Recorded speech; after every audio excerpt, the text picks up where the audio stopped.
Kami naik kita muốn anh mong mà đẹp thì mau đặt cái tấm này có thể mình mua này con thì nuôi cao và chấm máu nuôi 2 tỷ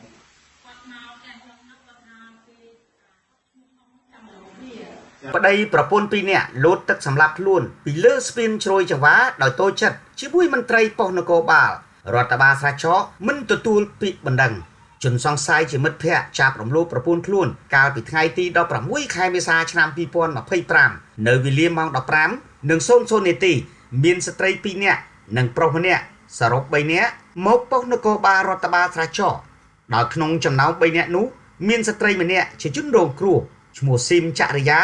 មករាយការណ៍ថាមានករណីចាប់រំលោភមកលើខ្លួនកាលពីថ្ងៃទី15ខែមេសាឆ្នាំ2025ស្ថិតនៅចំណុចភូមិ16សង្កាត់ស្រះចកខណ្ឌដូនពេញរាជធានីភ្នំពេញនៅពេលនោះបានមកជួបមន្ត្រីប៉ុស្តិ៍នគរបាល2នាក់ហើយក៏បានសួរនាំរឿងហេតុជុំវិញអំពីបញ្ហាករណីរំលោភនេះក្រោយពីសមត្ថកិច្ចសួរនាំបានបន្តិចមកតែត្រូវជនរងគ្រោះឈ្មោះស៊ីមចរិយាក៏បានប្រាប់សមត្ថកិច្ចវិញថាឈប់ដាក់ពាក្យបណ្ដឹងទៀតហើយក៏ក្រោកដើរចេញទៅក្រៅប៉ុស្តិ៍នគរបាលរដ្ឋបាលខណៈនោះសមត្ថកិច្ចក៏តាមហៅស្ត្រីរងគ្រោះមានឈ្មោះខាងលើមកវិញផងដែរដើម្បីសរសេរក្នុងពាក្យបណ្ដឹងបន្តតែត្រូវស្ត្រីខាងលើពុំព្រមក្នុងពេលនោះដែរឈ្មោះរុនសីនាងនិងឈ្មោះឈួនសង្ហាដែលជាបងប្អូនជីដូនមួយដែលនាំស្ត្រីរងគ្រោះមកដាក់ពាក្យបណ្ដឹងក៏ដើរតាមហៅដែរតែស្ត្រីរងគ្រោះនោះមិនព្រមក៏ដើរគេចបាត់ទៅទើបតែនៅថ្ងៃទី18ខែមេសាឆ្នាំ2025ប្រព័ន្ធផ្សព្វផ្សាយតាមបណ្ដាញសង្គមថាមានករណីលោតទឹកពីលើស្ពានជ្រោយចង្វាដោយសារខឹងសមត្ថកិច្ចប៉ុស្តិ៍នគរបាលរដ្ឋបាលស្រះចកមិនព្រមទទួលពាក្យបណ្ដឹងរកយុត្តិធម៌ជូនប្រពន្ធគាត់ដែលត្រូវមិត្តភ័ក្តិចាប់រំលោភ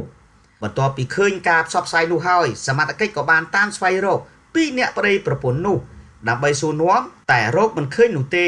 ដោយសារពួកគាត់រស់នៅគ្មានទីលំនៅពិតប្រាកដបច្ចុប្បន្នកម្លាំងនឹងប៉ុស្តិ៍ជំនាញនៃអធិការនគរបាលខណ្ឌដូនពេញ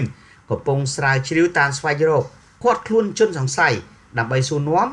និងក៏កំពុងព្យាយាមស្វែងរកស្ត្រីរងគ្រោះមកដាក់ពាក្យបណ្ដឹងដើម្បីឲ្យសមត្ថកិច្ចអនុវត្តតាមនីតិវិធីរូបភាពបំភ្លឺរបស់ឈ្មោះរុនសីនាងភេទស្រីនិងឈ្មោះឈួនសង្ហាភេទប្រុសដែលត្រូវជាបងប្អូនជីដូនមួយស្ត្រីរងគ្រោះនៅពេលនាំស្ត្រីរងគ្រោះដាក់ពាក្យប្តឹងនៅប៉ុស្តិ៍នគរបាលរដ្ឋបាលស្រះចក